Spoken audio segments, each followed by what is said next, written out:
But like, what does living in sin versus living in righteousness like do for us like in our everyday lives?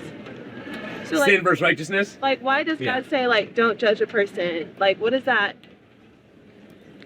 Like I've been taught that sin is like a condition. So could you like expand upon that, like what sin actually does to like our perception and things like that? Yeah, great question. Okay, so sin, you know, if you're going to say, oh, God's an evil God, God's one of suffering and allows it to happen, but then you look at sin and how we're sinful human beings and how evil and suffering came into the picture, why are we going to put that indictment on God? We should be asking the question instead of, why hasn't God done away with us yet?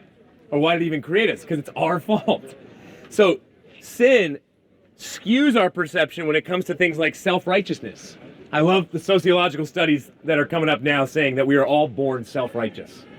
Well, Jesus talks about sin the most when it comes to self-righteousness in the New Testament. In the Old Testament, sin is talked about the most when it comes to grumbling, mainly with the Israelites. Isn't that interesting? Self-righteousness and grumbling.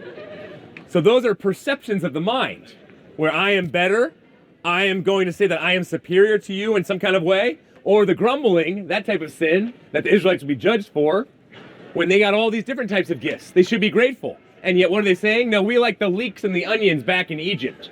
And so that skews their perception of reality. So what does that say to us? It says, one, don't be a grumbler. Thank God for everything, even the bad at times. And then two, don't live self-righteously. Instead say, I'm a sinner as well. So your political position, maybe there's some truth in it. I'm not going to form up in my little tribe and say, oh, we got all the answers here.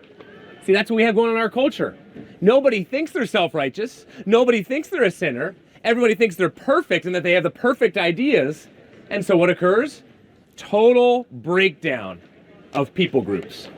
But we live by the grace of Christ, understanding we all have sin problems. Then I'm going to take you seriously and your ideas into consideration, rather than thinking that I'm perfect and have all the perfect ideas.